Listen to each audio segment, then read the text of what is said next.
with their peers. So my name is Alex Abbott. I'm your host today. I'm the founder of Sapiro and also the creator of the Conversation Operating System. And I am incredibly excited to be joined by Mike Adams. But I'm going to hold that just for a moment. Let's start with Adam. Introductions. Hi, I'm Adam Gray. I'm co-founder of DLA Ignite. We're the world's premier social selling education company. We help organizations generate more conversations. And we're the only organization in this space that has a training program which is accredited by an independent professional body, in this case, the Institute of Sales Professionals, which we think makes us rather special. It does make us rather. We don't think it does. It does make us rather special. Let's be honest. Yeah, I would agree. But let's hear from our audience whether they think that makes us rather special. Let's not. Hey. Yeah, and I am delighted to welcome Mike Adams, who is the author of 7 Stories Every Salesperson Must Tell. Your questions are highly encouraged. I'm hoping this is going to be an interactive session, but without further ado, Mike, do you want to introduce yourself and tell us a few words about you? Sure. Yep, I'm very happy to be here. Happy to meet your audience. I guess I should tell a short story about why I'm here and what I do. One of the types of stories in the 7 Stories book, we call it a connection story. It's a story that says, who are you? And why do you do what you do? What's your reason to be in front of your client? So like many of you on this call, I was a salesperson for very many years, a sales leader for more than 15 years. And I guess the only different thing about my career compared to probably most of you was I jumped industries 6 times in my sales career, mostly through poor management, not really through design. But in that experience of getting into a new industry, not knowing any of the terminology of the industry or, who my clients were or what I was selling, but having to sell in a short period of time, I kind of hit on stories as a way to quickly get myself up to speed, to be able to tell a story to a client, to find out what the stories were that I needed to hear. And I did that in large corporations, and I did it all over the world. I lived in 9 different countries around the world, including places like Russia, China, Norway, UK, US, Malaysia, Australia. And but I got sick of working for large corporations in 2015, and I wanted to see if I could solve the number one problem I had as a sales leader across all those industries. And that problem is very simply stated: how to get my salespeople to say the right thing. I think you might know what I mean. We, and I include myself in this, we often say the wrong thing. We jump in too quickly with our products and services and our offering. We don't really connect well before we kind of try to explore what's going on with our clients. We kind of miss each other. Yeah. And because I'd spent so many years sitting next to my sales guys, meeting senior clients and wanting to kind of kick them under the table, I thought I would see if I could solve that problem. And I started off in Melbourne in Australia. I'm currently in Hobart, Tasmania. Started off delivering a kind of combination of storytelling and classical questioning and listening skills, let's say variations of spin selling and solution selling, this kind of stuff. And after about 18 months or so, I had quite a few clients, mostly Australian clients. And because I'm an engineer by training, I thought I will ring up all the people that I've trained and I'll ask them very specific set questions to see what they remembered. It's a very salutary experience. What I discovered was almost all the people I trained remembered pretty much 0. Some of them told me about things I hadn't taught them. But a lot of them retold pretty accurately some of the stories that I'd told. They just remembered the stories. And that was an aha moment for me. That was when I realized that if you want to teach salespeople anything at all, it had better be in stories because they're not remembering everything. As a profession, us salespeople, we're pretty confident that we're good at our job, even though we're mostly not that great. Buyers have to buy anyway, and we don't really take instruction. But if we put stories into the instruction, and if you get the fundamental idea, and this is the fundamental idea is you need to tell a story to hear a story. If you want to find out what's really happening with your client, you've got to get them telling you what's happening specifically on their site. So anyway, that's a long introduction. Sorry, Alex. Yeah, and that's great, Mike. There's a lot there. I think we can start to unpick. But when I think about the role of a salesperson and the challenging job that they have in 2023, in largely as a result of that changing buyer behavior, if we were to take a sort of a logical flow, and I know buying isn't a logical linear flow necessarily from our perspective as salespeople, but if we think about prospecting and how digital we are today, and then we think about sort of deal, opportunity qualification, deal management, and closing. If we just separate those two things for a moment, I think most salespeople struggle to get in front of their prospects, their buyers, their contacts. And so what are your thoughts on being able to tell stories digitally before you're even in front of the prospect? Yeah, well, that's, I think, the most interesting way to connect with your client is to tell stories. Your stories can be really short. They don't have to be long stories. You can introduce the concepts of your products and services in quite short stories. Now, I should be clear, because it's not always the case that people understand exactly what a story is. So stories have to be a sequence of events. This happened, because of that, this happened, and then this happened, like that. If there's no sequence of events about things that happen, then it's not a story. Okay. So that's the first thing to really appreciate. So the most common way to prospect is to engage your client with a success story, with an example of how another client has succeeded with what you do. And there's all sorts of ways to write that in social media. You can write it as a mystery, what happened next. You can start with the end and work your way backwards to how it started. You can definitely play around with the sequences, but for it to be a story, it has to concretely be about something that happened. Okay. And it could have a future element to it, but something happened, and therefore this is going to happen. Yeah. What it can't be is assertions and just facts and figures. It has to be a sequence. Okay. So in a world where we are, our buyers are paralyzed by insight, what are some tips that you could, because there's so much insight out there, and salespeople have been taught for many years, it's all about how clever your insight is and get that in front of your buyers.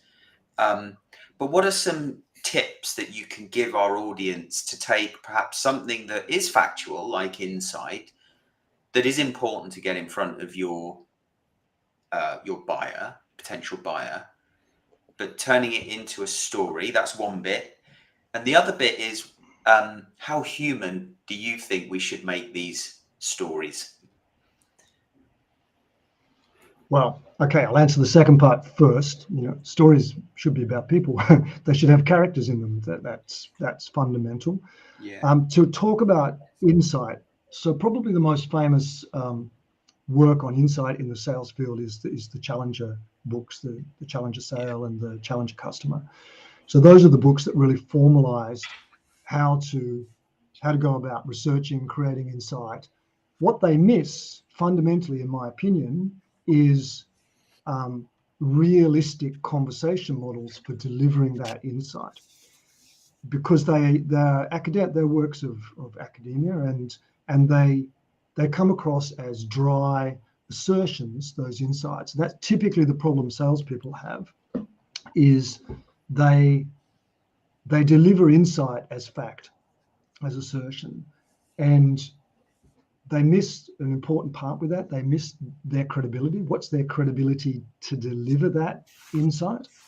A friend of mine here in Australia laughingly calls it the problem of the 17-year-old salesperson delivering insight to the 55-year-old procurement manager. Who are you to deliver that? And the solution to that is, you have to do all of that work. You have to create that insight that's going to be valuable to your client. The Challenger books define insight as a piece of information that is commercially valuable to your client that they don't appreciate. They don't understand it yet. And the best way to deliver it is with what I call an insight story, which is the story of how you discovered it. How did you discover that insight? When you tell that as a story, it could well be that the character in that could be one of your researchers, it could be one of your marketing people. You tell that story about that person and how they discovered that insight. It instantly is interesting to the client. It solves the problem of the 17-year-old salesperson and the 55-year-old client because you're telling someone else's story, how they discover that insight.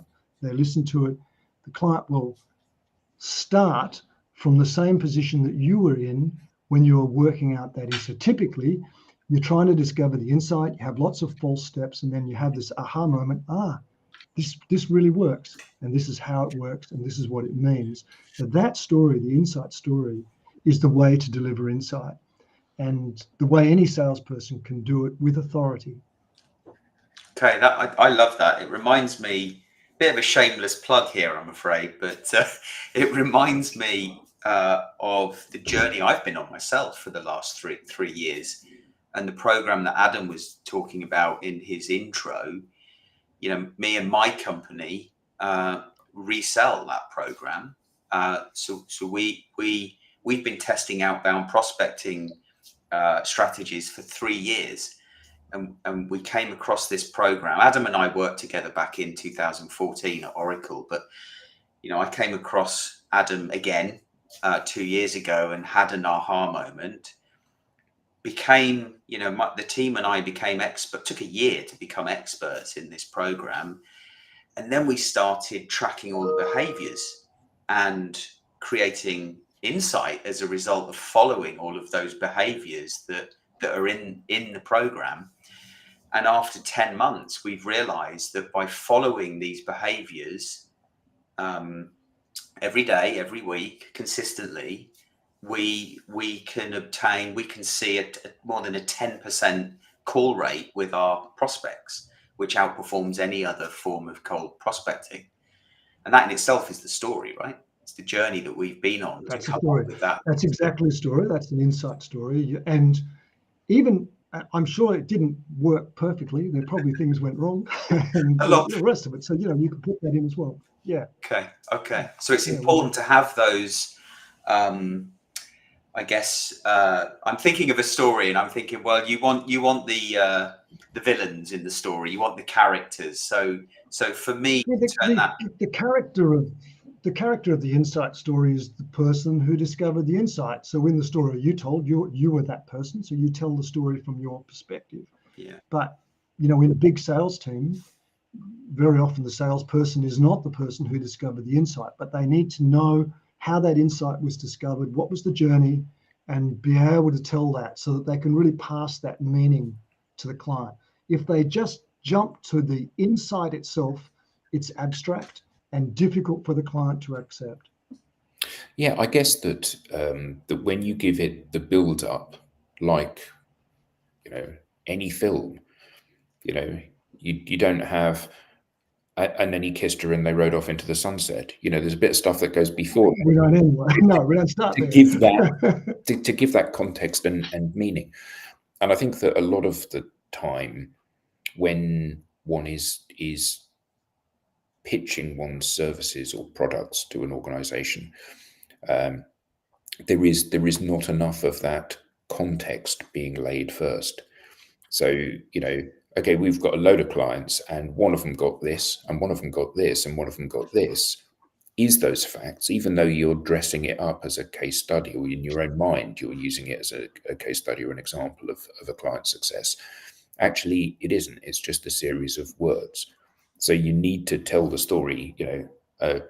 there was a client, and we got very close to this particular person, and they were struggling with the following 3 issues. And what was interesting was they tried every way of solving those issues, and then they stumbled upon this. And what happened was that meant that they were able to do blah and blah and blah, and this was the end result that they got of that. And that, you take the listener on a journey, don't you? I mean, that That's was right. not the story that I would deliver because it was done on the fly, but you know what I mean.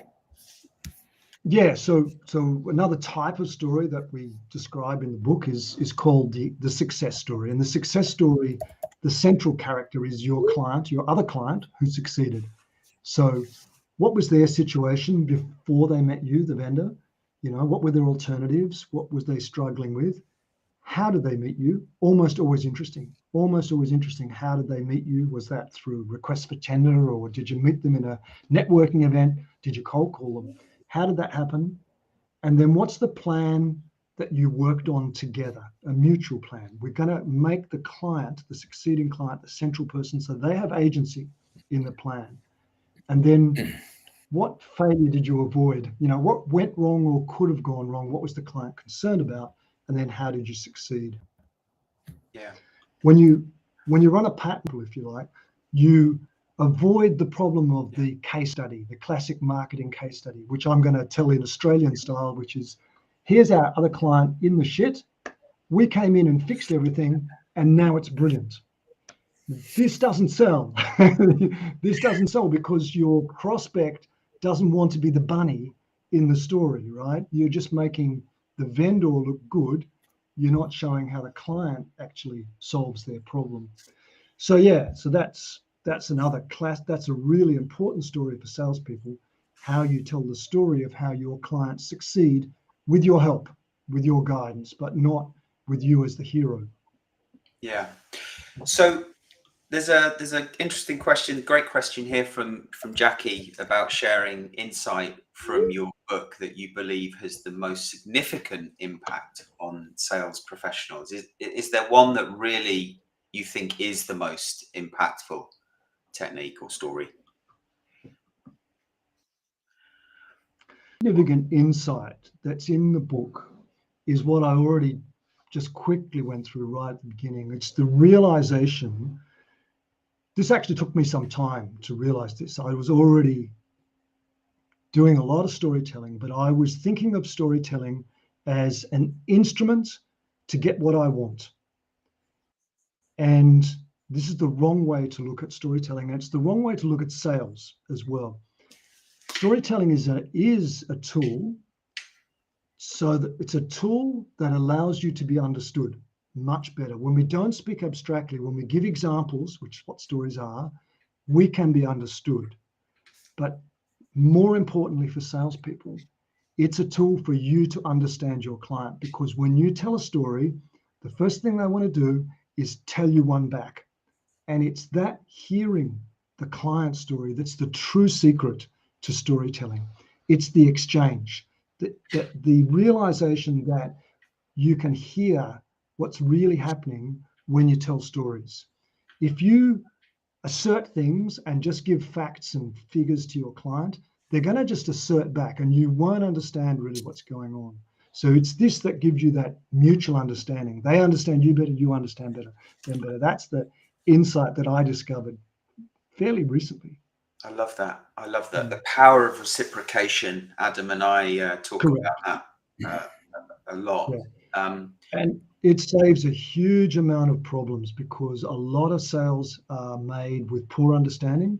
And then you have an implementation that goes badly, things get wrong, it costs a lot of money to fix.